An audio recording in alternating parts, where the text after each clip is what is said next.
Welcome to the worst sports channel on YouTube, Hot Garbage Sports with me, Coach Ryan D. Jets fans like me, here we go. Jets training camp is in full swing. They had a game against an NHL team. They had a game against the Edmonton Oilers. The Winnipeg Jets are actually one of the more set teams in the NHL this year. There are a few battles going on that are worth noting, but we know that good old Paul Maurice loves to shake up his lineup and play real pros. So we're going to go ahead and break down where we think the Winnipeg Jets forward lineup is going to set in. We're going to talk about the Winnipeg Jets backup goalie situation. We're going to dabble a little bit into the Winnipeg Jets defense, and we're going to talk about all things Jets in the NHL preseason right now. So let's get after it, baby. Here's Lemieux. The center penalty coming up. Look at Lemieux. Oh my God. If you're new to Hot Garbage Sports here, we're diehard Winnipeg Jets fans and hockey fans here on this channel. So drop us a quick thumbs up. Let's go! And join us on our way to 5,000 with a big subscribe. Smash that notification bell on and take a look at the link below. Join us on Discord. We'd love to have you there. Drop a comment because frankly, I read them all and I respond to most of them. Unless they're silly. And even then, I'll probably respond to them. So join up with us here, Jets fans at Hot Garbage Sports. Okay, so the Winnipeg Jets, I'm telling you, it's going to be a tough division with the Central, but they look good. They are going to be undersold all year by the sports bettors and the talking heads on TSN and on Rogers Sportsnet. They are going to be discounted in this Central division. That doesn't mean that they're not very good. I've heard ridiculous sentiments all over the league outside of Jetsland that Dillon was the worst offseason acquisition.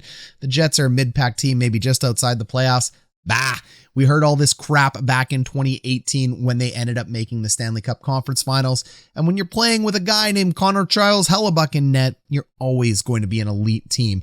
Top 2 goaltender in the NHL, locked in. Let's go, Jets fans. All right, first, let's start with the forwards. Top 6, easy peasy and set. Connor Schiefele, Mr. Suspendy himself, choo-choo, get off the trolley tracks, baby, when Scheifele's coming down at you. Blake Wheeler, Paul Stastny, Pierre Luc Dubois, and Nick Ehlers. Nick Ehlers is going to take a monster step forward again this year. Nick Ehlers is a candidate to be a point-per-game player in the NHL this year. Speedlers is definitely going to do some damage. Pierre Luc Dubois, I think so now. Maybe I'm just getting hyped because I'm a fan, but I think Pierre Luc Dubois is going to take massive steps forward and return back to the Pierre Luc Dubois we know. We're just going to have to end up paying for that in his contract. So that's the Jets' top 6. Not a ton to talk about. Line 3, there's an opening. You know you got Copp. You know you got Lowry. And you got insert player here. I think it's going to be Kristian Vesalainen. Vesalainen has to step in. He's a monster player. He's big. He's strong. He forechecks really well, and he can score. The Jets' third line with Copp and Vesey added into it adds a much-needed scoring punch, and Adam Lowry's forechecking capabilities are fantastic, as well as his defensive zone presence, penalty killing, and notably his work in the center dot. The interesting thing about this line is that I actually think that Adam Lowry is a better fourth line center, and I would be looking to mix this up and sneak in a little bit of Cole Perfetti into that third line. I think Perfetti, Vesalainen, and Andrew Copp would be an absolute dream scenario for the Jets going forward. I don't think you should be sending Perfetti back to the AHL, but I'm sorry, Jets fans, spoiler alert, he's going back to the AHL. He's going to play a couple games up here. He might get his 7 in. He might kick on the roster for a month, and then he's going back. That's Paul Maurice for you. I don't think it's right, but I'm not going to sit here and make this a wishy-washy video about things I wish would happen. So if Perfetti somehow sneaks into the Jets, third line center is where he deserves to be, and he deserves to get some ice time, but c'est la vie. It's going to be Lowry. It's going to be Copp because Maurice loves that combination. He's going to add one more player to it. It's probably Vesalainen in my retrospective opinion. Line 4 is wide open. There are so many battles going on in Jets camp for line 4, and there are a few players worth noting. David Gustafsson and Riley Nash, the guy you drafted, the big centerman from Sweden, plus the guy you brought in. We know Paul Maurice loves to bring guys in for this. So you have Nash versus Gustafsson for the center position. Only one's going to make it. I got Riley Nash penciled in. I wish it was David Gustafsson, though. Again, this is like Perfetti. There's guys I want to see on this roster, but it's probably going to be Riley Nash, and that's okay. Nash is a good player. Then we're looking at the wing. Jansen Harkins, I think he's made a case to lock himself into this team. He's all but locked. We'll end up seeing it a great game against the Oilers. I think Harkins is in, but we're going to have to wait and see. You never know with this guy, Maurice. And then Svechnikov. I love this guy. I would play him on the fourth line. I think he's a skilled player. I think he's a guy that can move up to the third line if you need to. This is a guy who is absolutely in contention for this fourth line. Cole Perfetti is in contention for it, but like I said, poor guy, I think he's going back to the AHL. And then there's Luke Johnson who may mix in there, and there's Dominic Toninato. Toninato is probably going to make this team as forward number 13. That's my guess. He's going to be in the press box. He's likely going to play for the Jets as a depth piece. We're going to end up seeing, but the Jets have a lot of really cool pieces to put together. I think very similar to the Toronto Maple Leafs last year, there's going to be tons of movement on this fourth line. Paul Maurice doesn't like that. He hates it. He wants to set veterans. He wants to put a fourth line in. He doesn't want to coach them. He wants to set them and forget them. But I don't think he's going to be able to do that this year. I think there's going to be a ton of movement, and we're going to see 4 to 5 players in and out of the lineup all year as Maurice plays with his lines. So what's really going to happen? The top 6 is going to be set in some format. It's just going to be interesting to see if Wheeler ends up playing with PLD or if Wheeler ends up playing with Schiefele. It's going to be interesting to see if it's Connor or Ehlers with Schiefele. I suspect he's going to go back to the well for Connor, Schiefele, Wheeler, Ehlers, PLD, and Stastny. It's just boring Paul Maurice. It's what he's going to do. It's not what I think he should do. I think it should be Ehlers. I think it should be Connor. I think it should be Schiefele. Then I think it should be Wheeler. And then I think it should be PLD and Paul Stastny. And frankly, you know what? I might even consider moving Wheeler to the third line, but I'm not going there. No point, because Maurice ain't going to do it. It's never going to happen in a million years. So that's the top 6. It's locked in for Pomo. Line 3, we know it's going to be Lowry. We know it's going to be Copp. I wish they would move Copp back down and put Perfetti in. But again, this isn't fantasy hockey. This is real life. So that's the Jets forwards. Lots of cool camp battles to go. Who would I end up picking out of those top 4? I would send Perfetti back to the AHL right now. I would see what David Gustafsson has. I would carry Riley Nash as my extra forward. I would lock in Svechnikov. I would go ahead. I would lock in Harkins, and I would put Vesalainen up there. Toninato would end up back to the AHL if this was me, but it's not me. Defenseman. Easy peasy lemon squeezy. You're going to have Schmidt. You're going to have Morrissey. You're going to have Dillon. You're going to have Pionk. Top 4 set. What combination? Probably the exact combination I just said. You're also going to love Nate Schmidt on interviews.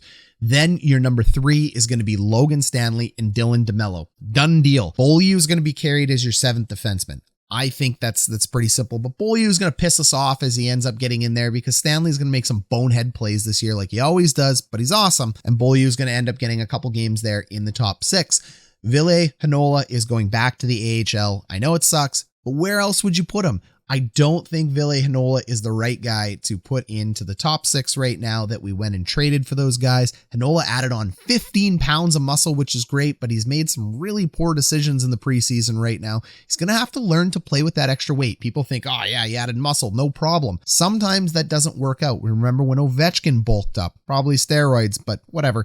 Ovechkin bulked up massively and he had a big dip in his career because of it. So Heinola adding 15 pounds is fantastic, but I do think it can end up causing a problem for the Winnipeg Jets young defenseman. Let's wait and see. He's going back to the A. Goaltending scenario. Connor Charles Hellebuyck locked in for 65 games. And then we go ahead and take a look at a backup. It's going to be Eric Comrie. Sorry, done. Do I think they should sign Devan Dubynk?